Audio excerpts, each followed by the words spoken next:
The world is still held in the soft embrace of the night. And as you settle into your blankets, imagine a small stone cottage where the air is cool and the stars are beginning to fade into a hazy gray. Inside the bakery, the air is already thick with the comforting, heavy scent of yeast and toasted grain, and a single low ember in the stone oven casts a dim, rhythmic orange glow across the smooth wooden tables and the dusted floor. There is no sound here but the faint ticking of a cooling hearth and the distant, muffled sigh of the wind, creating a space that is perfectly safe, perfectly warm, and perfectly still. You are invited to let your breath slow down, to match the quiet pulse of this ancient room, and to drift away into the gentle, repetitive motions of a day, built entirely of peace and soft, white flour.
Chapter 1. The baker stirs in his small bed long before the sun has thought to crest the distant, sleeping hills, his eyes opening slowly to the familiar sight of shadows dancing on the timbered ceiling, and he feels a deep, heavy sense of peace as he pushes back the thick wool blankets to stand on the cool, solid floorboards of his room. He dresses in the dim light, his fingers moving with a quiet and practiced memory over the coarse linen of his tunic and the worn, soft leather of his belt, and the house remains entirely silent around him, a stillness that feels like a physical weight, pressing gently and kindly against his skin as he moves toward the bakery. He walks with soft, rhythmic footsteps toward the workshop, the transition marked by a subtle change in the air, which grows warmer and smells of the earthy, sweet dust that has settled over every surface, like a layer of silent, fallen snow during the dark hours of the night. In the center of the room stands the great wooden trough, a hollowed-out piece of ancient oak that has seen 1,000 mornings just like this one. And the baker reaches for his first tool, a large wooden scoop carved from a single branch of ash, its handle worn smooth and polished by decades of his own palm's steady touch. He begins to move the flour from the heavy, hempen sacks near the wall into the trough, a slow and repetitive motion that requires no thought, just the steady rise and fall of his arm, a movement that feels as natural as breathing. Scoop, lift, pour, scoop, lift, pour, and with every movement, a fine white cloud of dust rises into the air, catching the orange light of the dying embers and swirling in lazy, hypnotic circles before settling back down. The flour falls like a soft, muted rain against the bottom of the wood, making a sound so quiet it is almost a feeling rather than a noise. And he repeats this 100 times,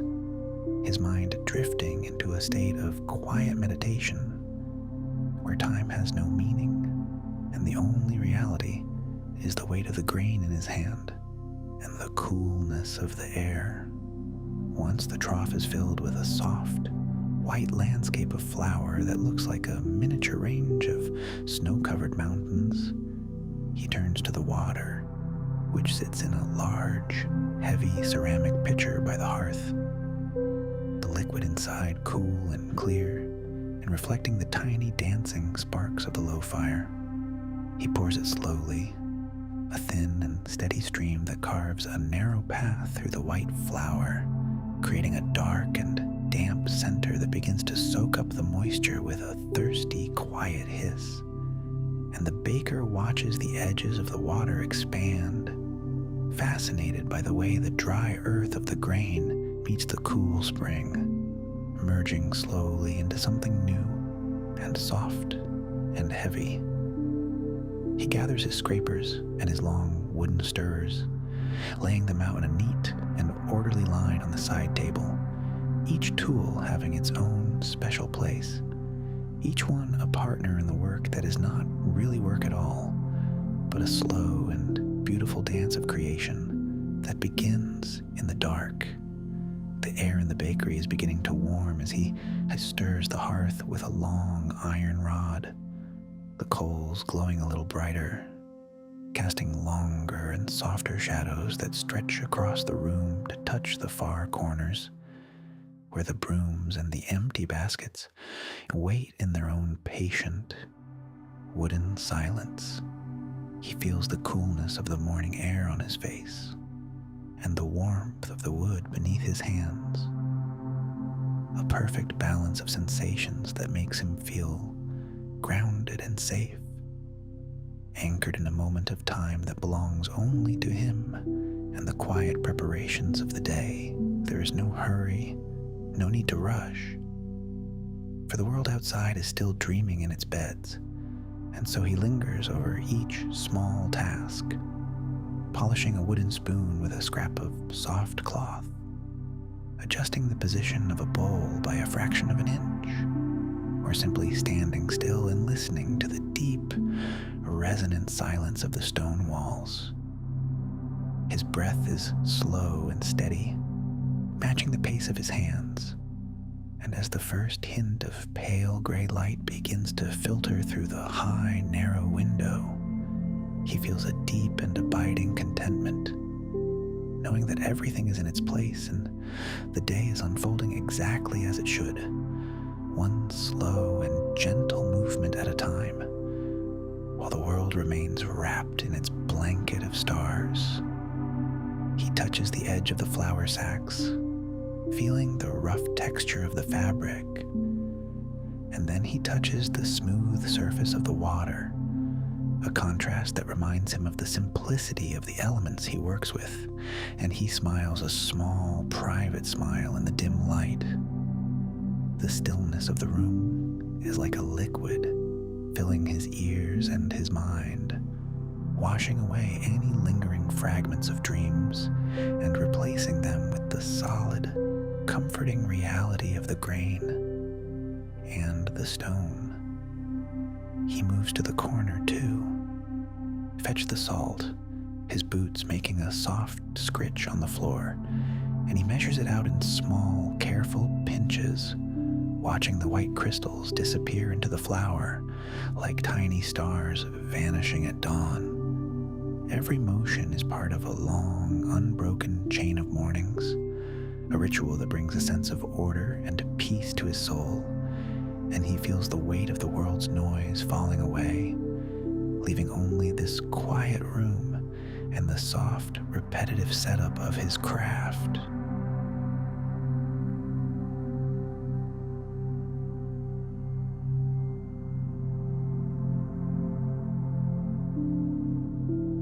Chapter 2. Now that the flour and the water and the salt have met in the center of the oak trough, the baker begins the long and meditative process of kneading, his hands diving deep into the heavy, shaggy mass with a slow and deliberate strength that feels like the turning of a great, silent wheel deep beneath the earth. He leans his weight forward, pushing the dough away from him with the heels of his palms, and the dough resists just a little, a soft and yielding pushback that makes his muscles feel warm and engaged in a way that is deeply satisfying and calm. He folds the dough over itself, a graceful and rolling motion that looks like a slow wave breaking on a sandy beach. And then he turns it, just a small fraction, repeating the cycle again and again. Push, fold, turn. Push, fold, turn. A pattern that has no beginning and no end, only the steady and hypnotic rhythm of his own breathing and the soft heartbeat of the room. The dough is cool at first, a damp and shaggy thing that clings to his fingers and the sides of the wood. But as he works it with his warm hands, it begins to transform, becoming smoother and more elastic, warming under the heat of his skin until it feels like a living, breathing pillow beneath his touch. He can feel the tiny bubbles of air trapped beneath the surface, the life of the yeast starting to wake up in the warmth of the bakery, and he treats the mass with a gentle reverence, his movements never jarring or quick, but always fluid and soft, like the swaying of tall grass in a summer breeze.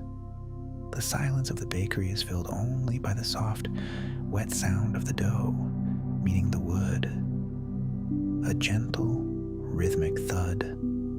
followed by the rustle of his linen sleeves against his sides,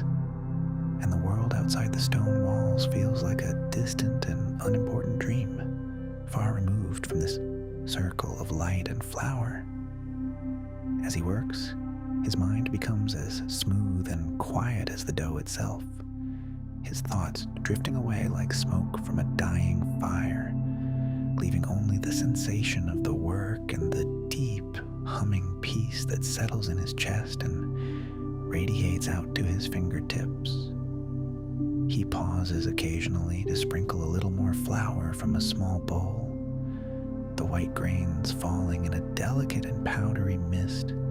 that coats the dough in a fine, silver sheen. And then he continues the dance, his body swaying slightly in time with the motion of his arms. The light in the room is changing now, the pale blue of the dawn turning into a soft and buttery yellow as the sun climbs higher behind the clouds,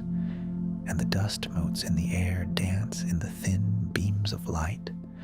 moving in slow and lazy spirals that mirror the baker's own repetitive movements. After a long time, when the dough is perfectly smooth and springs back slowly and gently when touched, he gathers it into a large round ball and places it into a woven basket lined with a soft, clean linen cloth, tucking the edges of the fabric around it as if he were putting a beloved child to sleep for a long winter's nap. He moves the basket to a high shelf near the gentle warmth of the stone oven, and then he sits down on a low wooden stool to wait, his hands resting heavily and comfortably on his knees, his eyes watching the quiet rise and fall of the dough as it begins to grow in the stillness. This time of waiting is the softest part of the day, a period of absolute stillness where the only task is to exist and to watch the light crawl slowly across the floor, painting long and golden stripes over the stone and the wood and the sleeping tools. The bakery feels like a sanctuary, a place where the clocks of the world have stopped, and the only measure of time is the slow, invisible expansion of the bread. And the baker lets his head lean back against the cool stone wall, his eyes half closing in the warmth of the hearth. He listens to the crackle of the wood in the fire, a tiny and intermittent sound that only emphasizes the deep, liquid quiet of the room. And he feels a heavy, sleepy warmth spreading through his limbs,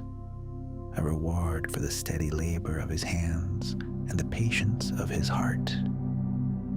The air is thick with the scent of rising grain and the faint tang of yeast, a combination that feels like safety and home and ancient things, And as he sits there in the golden silence, he feels a profound connection to the earth and the seasons. He watches a small spider spin a web in the high corner of the rafters, its movements as slow and deliberate as his own. And he feels a kinship with every quiet creature that moves through the world with purpose and peace. The dough continues to rise, a silent miracle happening right before his eyes, and he breathes in the stillness, letting it fill his lungs and slow his pulse until he is nearly as still as the stone walls themselves. The warmth from the oven wraps around him like a heavy wool blanket, and he finds himself nodding off for a moment, a brief and shallow sleep that feels like floating on a calm lake, before he wakes with a gentle blink to check the progress of the bread once more. Everything is slow, everything is soft, and the world is a place of infinite patience and quiet, golden light.